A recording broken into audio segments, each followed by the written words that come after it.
Okay, Coach, look ahead to, I guess, the ACC Tournament, Thursday's game against Virginia Tech. We'll take a little bit of an opening statement, and then we'll open it up for questions. Excited about the tournament. I think our guys have had a really good month of February. Proud of the way they bounced back. Certainly got a challenging draw in Virginia Tech. Team we've played two very difficult games with, possession games, and I think they've had a little bit of hard luck, or very easily could have a much better record. So expect another grinded out close game with them on Thursday night. But looking forward to playing. Maybe you've been in a situation before where you play a team, a week after you just faced them. Is there any advantage, disadvantage to that? No, it's really just the same. I mean, you have both teams have certainly have good familiarity with each other, and your preparation in terms of understanding what each team is doing is a little bit easier. But it's the same for both teams, so I don't think there's an advantage any way or the other. Just maybe makes you a little bit easier in terms of understanding what you think you need to do to be more successful. But we've had two very difficult games with those guys, and I don't think either team will change a lot, but you never know. Does it factor in your game planning? They're really good defending the three, and you didn't have a good game in here. A little bit, but if you got shots, you got to take them, and we'll preach that to our guys. I don't want our guys to be tentative going into the game. I mean, they got to go with a good mindset, be aggressive, and take whatever open shot is there. Having said that, they do a good job of defending the three, so we do need to be mindful of that, and we need to make sure that the shots we're taking are good ones. Did they figure out something on your defensive switches this last game? Because some of those threes they had seemed to be like way more wide open. Yeah, we just didn't play very well. First 20 minutes, and I told our guys I was very concerned with their body language a little bit, the time of the game. I just felt like, I didn't know that our team was really ready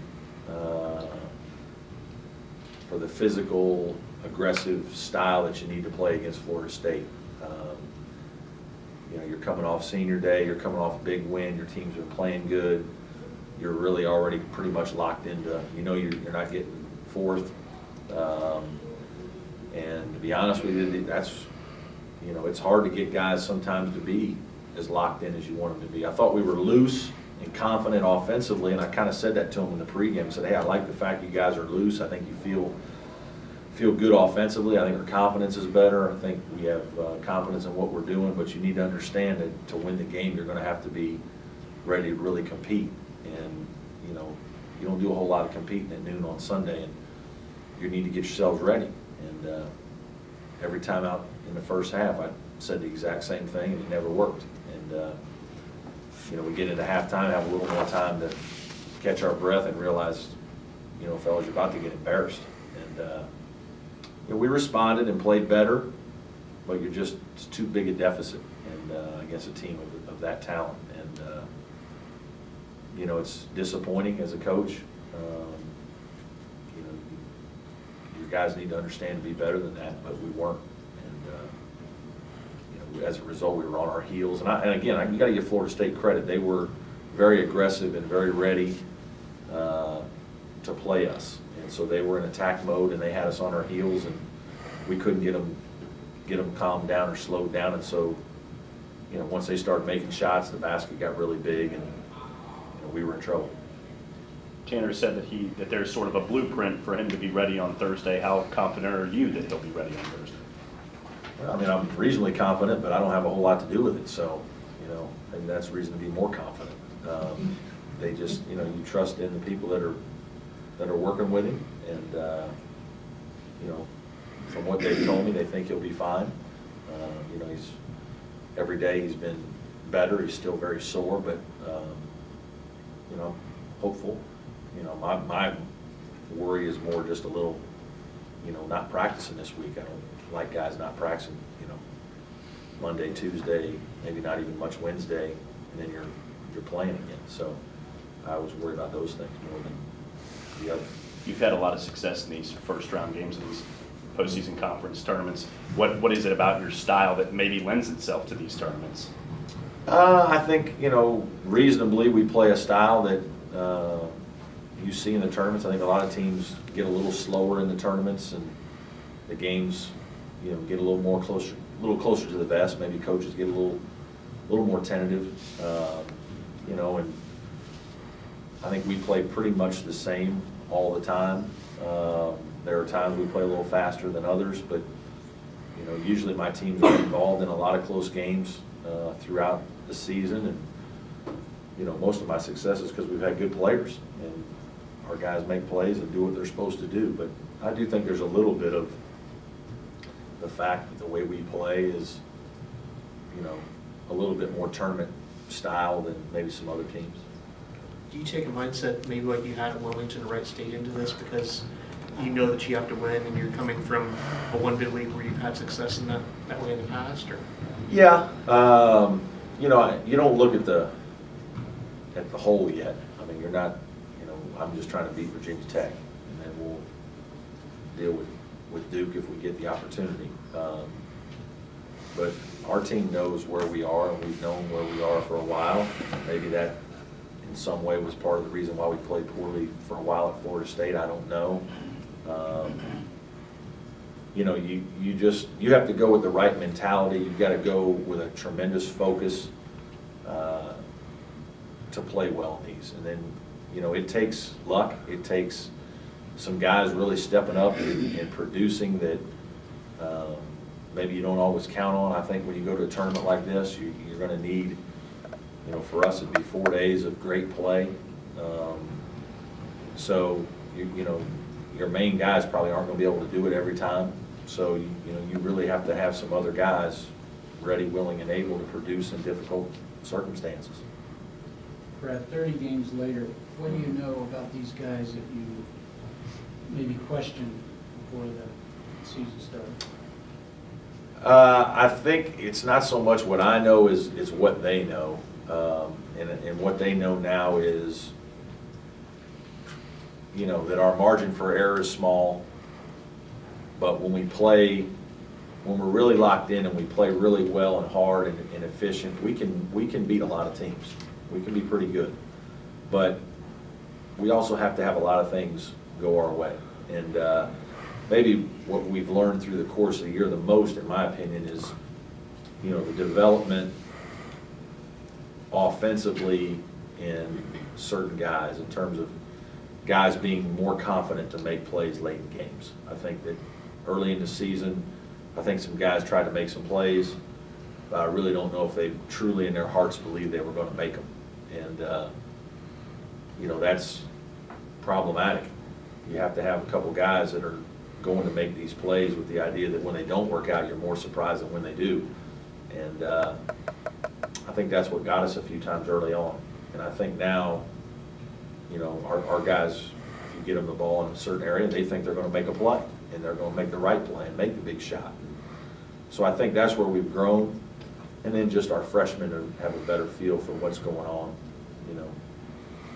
basically from going from clueless to understanding 50% of what we're doing.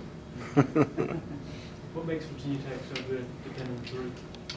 Length, at a lot of positions. They have guys that cover a lot of ground. Eric Green is really good, number one. I think he's a terrific defender.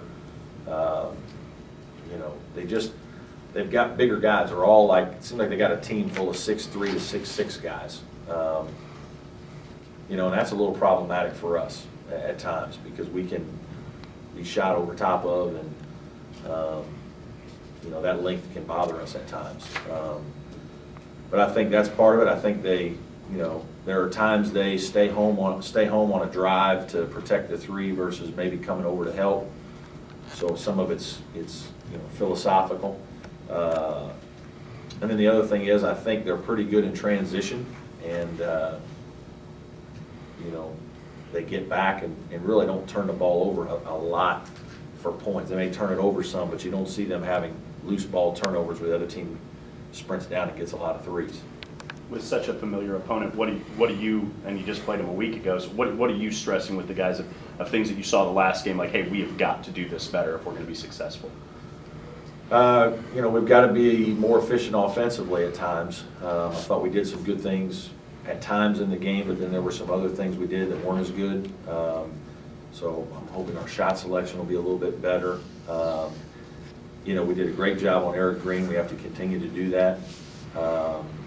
And we've got to, we have to defend the three, I think, better certainly than we did against Florida State. That's going to be part of the plan, is to do a better job of defending their three at times. What has Milton done over the last month to earn some confidence back from you since his suspension? Just, handle himself the way I expected to. He's always been pretty good, pretty motivated with basketball. But I think I don't know if he's always appreciated everything that everybody's done to try to help him. Not just with basketball, but with school and all the other factors involved with dealing with, young men going to college. And I just think there's a greater appreciation for all the people involved in his life in the program. At least I hope there is. He's been where he's supposed to be, done what he's supposed to do, with better attitude. And obviously I think it's helped his play. I think he's played better. And, that's a nice result of doing all the other things that you need to do well. Just in talking with him in here, it does seem like a light bulb has at least come on, that something has clicked with him about this. Well, I hope so. I mean, you hate, nobody wants to suspend players or discipline people when that's no fun. But, I felt it was necessary, and, we hope that it helps in some way, not just as a basketball player, but we hope it keeps him going in the right direction in all aspects of his life. And, I want guys to understand it's a privilege to play here and to be a part of this and not take it for granted, and understand that, with that privilege comes a lot of responsibilities, and more so than at some other places probably. And, that's just the way I've always run my program. And I think there are times you got to teach kids hard lessons, and taking away playing time is one that's not easy to do. You don't like doing it, but sometimes it's necessary.